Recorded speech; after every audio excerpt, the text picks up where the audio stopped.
এবং এবং এই প্রজ্ঞাপনের সাথেই কিন্তু কেবল আমাদের আন্দোলনটি সম্পর্কিত নয়। আমরা কিন্তু আন্দোলন থেকে সরে আসছি না। যারা জনগণ আমাদের সাথে নেমেছে তাদের বক্তব্য, তাদের দাবি দেওয়া, তাদের যে মতামত, তার সুস্পষ্ট সমাধান এবং বিচার না হলে আমাদের আন্দোলন কিন্তু অব্যাহত থাকবে। আমরা মনে করি মহামান্য আদালত শিক্ষার্থীদের পক্ষে রায় দিয়েছে, সে অনুযায়ী সরকার প্রজ্ঞাপন দিয়েছে। কিন্তু সরকার এই প্রজ্ঞাপন দিতে যত রক্ত মারিয়েছে, যত লাশ পড়েছে, সেটা অনাকাঙ্ক্ষিত। এর জবাব আমরা চাচ্ছি। দ্বিতীয়ত, প্রজ্ঞাপনের আগে শিক্ষার্থী এবং অন্যান্য স্টেক হোল্ডারদের সাথে নীতি নির্ধারণী সংলাপ প্রয়োজন ছিল। এ ধরনের সংলাপ ছাড়া প্রজ্ঞাপনকে আমরা চূড়ান্ত সমাধান হিসেবে গ্রহণ করব না। তাই আমরা যথাযথ সংলাপের পরিবেশ তৈরি করে এবং সকল স্টেক হোল্ডারদের সমন্বয়ে আমরা একটি নীতি নির্ধারণী সংলাপ চাচ্ছি এবং আমরা কোটা নিয়ে যাতে ভবিষ্যতে কোনো ধরনের সমস্যা না হয় সেজন্য একটি স্বাধীন কমিশন গঠন করার আহ্বান জানাচ্ছি। 5ই জুন মহামান্য হাইকোর্ট 2018 সালের পরিপত্রকে বাতিল করে যে রায় দিয়েছিলেন তার প্রতিবাদে আমাদের এই আন্দোলনের সূত্রপাত ঘটে। গত 1 জুলাই থেকে বৈষম্য বিরোধী ছাত্র আন্দোলনের অথবা স্টুডেন্ট এগেইনস্ট ডিসক্রিমিনেশনের ব্যানারে সারা দেশে কোটা সংস্কারের দাবিতে আমরা দুর্বার আন্দোলন গড়ে তুলি।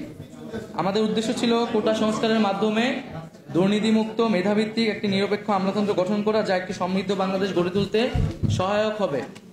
কিন্তু শিক্ষার্থীদের শান্তিপূর্ণ আন্দোলনে সরকারের দায়িত্বশীল ব্যক্তিরা বিতর্কিত এবং উস্কানিমূলক বক্তব্য দেয় এবং পরবর্তীতে ছাত্রলীগ এবং যুবলীগের সন্ত্রাসী কর্মকাণ্ড এবং আইন শৃঙ্খলা বাহিনীর অন্যায়ভাবে দমন পীড়ন ও হামলা মামলা চালিয়ে এক রক্তক্ষয়ী পরিস্থিতি তৈরি হয়, যেটি অনাকাঙ্ক্ষিত ছিল। বিশ্ববিদ্যালয় প্রশাসন ও আইন শৃঙ্খলা বাহিনী যখন শিক্ষার্থীদের নিরাপত্তা দিতে ব্যর্থ হয়, তখন আমরা অভিভাবক, শিক্ষক সহ school, college, private, public, national সকল ধরনের শিক্ষার্থীদের এবং সর্বস্তরের নাগরিকদের রাজপথে নেমে আসার আহ্বান জানাই আমাদের নিরাপত্তার জন্য। ছাত্র নাগরিকরা প্রতিরোধ গড়ে তোলে এবং পরবর্তীতে আমরা দেখতে পাই যে সারা দেশে ইন্টারনেট বন্ধ করে এক ধরনের ডিজিটাল ক্র্যাকডাউন পরিস্থিতি তৈরি করা হয় এবং শিক্ষার্থীদের হলগুলো থেকে বিতাড়িত করা হয়, যা সুস্পষ্ট মানবাধিকার লঙ্ঘন। পরবর্তীতে সেনাবাহিনী নামিয়ে কারফিউ জারি করা হয় এবং এই অরাজক পরিস্থিতির সুযোগে পরিকল্পিতভাবে আন্দোলনকে নস্যাৎ করার জন্য দুর্বৃত্তরা বিভিন্ন ধরনের নাশকতা করে, বিভিন্ন রাষ্ট্রীয় প্রতিষ্ঠানে আগুন লাগায় ও জানমালের ক্ষয়ক্ষতি করে। প্রতিবাদী ছাত্র নাগরিকের সাথে এই সকল সহিংস ঘটনার কোনো ধরনের সম্পর্ক নেই। এটা স্পষ্ট সরকারের দায়িত্বহীন আচরণ ও দমন পীড়ন নীতির জন্য এই অরাজক পরিস্থিতি তৈরি হয়েছে। এর দায় সম্পূর্ণ সরকারের। সরকার আইন শৃঙ্খলা রক্ষা ও জনজীবনের নিরাপত্তা দিতে ব্যর্থ হয়েছে। এখন সমগ্র পরিস্থিতির দায় শিক্ষার্থী ও বিভিন্ন রাজনৈতিক দলের উপর চাপিয়ে সরকার পুনরায় দায় এড়াচ্ছে। আমরা প্রথম থেকেই সরকারের সাথে আলোচনার কথা বলেছি, কিন্তু সরকার ডিজিটাল ক্র্যাকডাউন করে ক্যাম্পাস থেকে শিক্ষার্থীদের বিতরণ করে রাস্তায় নিরীহ জনগণের উপর গুলি চালানো অবস্থায় আমাদের সংলাপের আহ্বান জানিয়েছিল। আমরা সেই আহ্বান প্রত্যাখ্যান করেছি। ফলস্বরূপ আমাদের আন্দোলনের 1 নং সমন্বয়ক মোহাম্মদ নাহিদ ইসলাম অর্থাৎ আমাকে গুম করে 24 ঘন্টা শারীরিক ও মানসিক নির্যাতন করা হয়। অন্য কিছু সমন্বয় সরকারের প্রতিনিধির কাছে তাদের বক্তব্য, কিছু দাবি পেশ করতে গেলে সেটাকে সংলাপ বলে মিডিয়ায় প্রোপাগান্ডা চালানো হয়।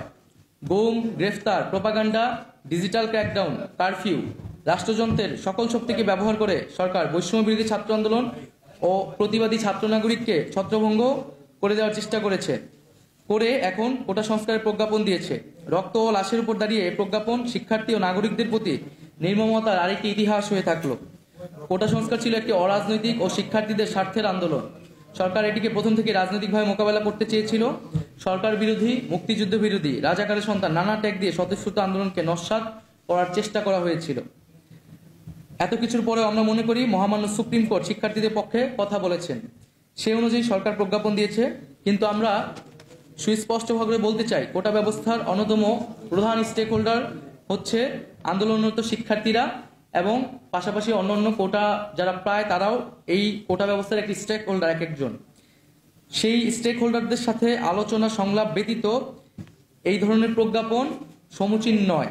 আমরা চেয়েছিলাম একটি সংলাপের মাধ্যমে সকল পক্ষের সম্মতির ভিত্তিতে একটি প্রজ্ঞাপন হবে, যাতে নতুন করে আর কখনো সমস্যা তৈরি না হয়।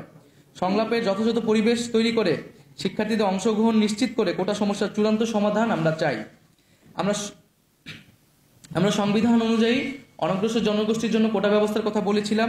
আমরা মুক্তিযোদ্ধাদের সন্তান পর্যন্ত কোটার ব্যবস্থার কথা বলেছিলাম এবং এই বিষয়গুলো আমরা দেখেছি প্রজ্ঞাপনে প্রতিফলিত হয়েছে, কিন্তু আমরা অনগ্রসর জনগোষ্ঠীর বিষয়টি আরো ক্ল্যারিফিকেশন দরকার এবং বিভিন্ন স্টেক হোল্ডারদের সাথে নীতি নির্ধারণী পর্যায়ে সংলাপ প্রয়োজন। তবে সরকার চাইলে যে কোনো মুহূর্তে কোটা পরিবর্তন বা পরিবর্ধন করতে পারে। তাই কোটা ব্যবস্থার সুষ্ঠু বাস্তবায়ন, ব্যবস্থাপনা ও তদারকির জন্য একটি স্বাধীন কমিশন গঠন করতে হবে, যেখানে প্রাসঙ্গিক অংশীদারদের প্রতিনিধিত্ব থাকবে। কোটার যে কোনো পরিবর্তন কমিশনের সুপারিশ সাপেক্ষে হতে হবে। কোটা সংক্রান্ত আমাদের আরও বক্তব্য আছে, যেগুলো আমরা সংলাপে সরকারের কাছে তুলে ধরতে চাই, কিন্তু তার আগে সংলাপের যথাযথ পরিবেশ তৈরি করতে হবে। গত কয়েক সপ্তাহে রক্তক্ষয়ী পরিস্থিতিতে সারা দেশে কয়েক শত ছাত্র নাগরিক শহীদ হয়েছেন এবং কয়েক হাজার লোক আহত হয়েছেন। হতাহতের সঠিক সংখ্যা এখনো পাওয়া যায়নি। অনেক বাবা এখনো সন্তানের লাশ খুঁজে বেড়াচ্ছেন। এত রক্তের উপর দাঁড়িয়ে আমরা কোটা সংস্কার চাইনি। আমরা সকল হতাহতের বিচার চাই। আমাদের আহ্বানে সকল শিক্ষার্থী এবং নাগরিকরা রাজপথে নেমেছিল। আমরা জনগণের কাছে বলতে চাই যে আমরা জনগণের সাথে আছি। আমাদের চূড়ান্ত দাবি ক্যাম্পাসগুলো খুলে সকলের সাথে আলোচনা করে আমরা জাতির সামনে পেশ করতে চাই। আমরা এখন নিরাপত্তাহীনতায় আছি। আমাদের বাসায় পুলিশ, ডিবি এবং গোয়েন্দা সংস্থার বিভিন্ন লোক যাচ্ছে। সারা দেশে নির্বিচারে মানুষকে গ্রেফতার করা হচ্ছে। আমরা এই পরিস্থিতির অবসান চাই। নিরাপত্তা বাহিনীর কাছে আমাদের আহ্বান থাকবে, ছাত্র জনতার মুখোমুখি আর দাঁড়াবেন না। আর একটি গুলিও যাতে কাউকে হত্যার উদ্দেশ্যে না ছোড়া হয়। এবং আমরা স্পষ্ট করে বলতে চাই, সারা দেশে যে সকল মানুষেরা শহীদ হয়েছে, আহত হয়েছে, আমরা তাদের পাশে আছি, শেষ পর্যন্ত থাকব। কিন্তু এখন যেহেতু ইন্টারনেট নাই এবং আমাদের সমন্বয়কদের এখনো আমরা অনেকে খোঁজ পাচ্ছি না, তাদের সন্ধান পাওয়া যাচ্ছে না, এই অবস্থা দ্রুত পরিত্রাণ করতে হবে। আমরা সকল সমন্বয়কদের নিয়ে এবং আন্দোলনকারী বিভিন্ন বিশ্ববিদ্যালয়ের শিক্ষার্থীদের নিয়ে জনমতের ভিত্তিতে আমাদের আরো কিছু দাবি দেওয়া আছে এবং এই দাবি দেওয়াগুলো নিয়ে আপনাদের মধ্যে নানা ধরনের বিভ্রান্তি হয়েছে আমরা শুনতে পেয়েছি। সেটা যোগাযোগহীনতার কারণে হয়েছে। আমাদের নিরাপত্তা এবং যোগাযোগ ব্যবস্থা নিশ্চিত করলে আমরা সুস্পষ্টভাবে সেই দাবিগুলা সকলের সামনে পেশ করব। তার আগে আমাদের প্রধান যে বক্তব্যটা হচ্ছে, আমাদের নিরাপত্তা দিতে হবে এবং আমাদের গুম গ্রেফতারের যে হয়রানি সেটি বন্ধ করতে হবে এবং আমাদের ক্যাম্পাসগুলো শিক্ষার পরিবেশ নিশ্চিত করতে হবে।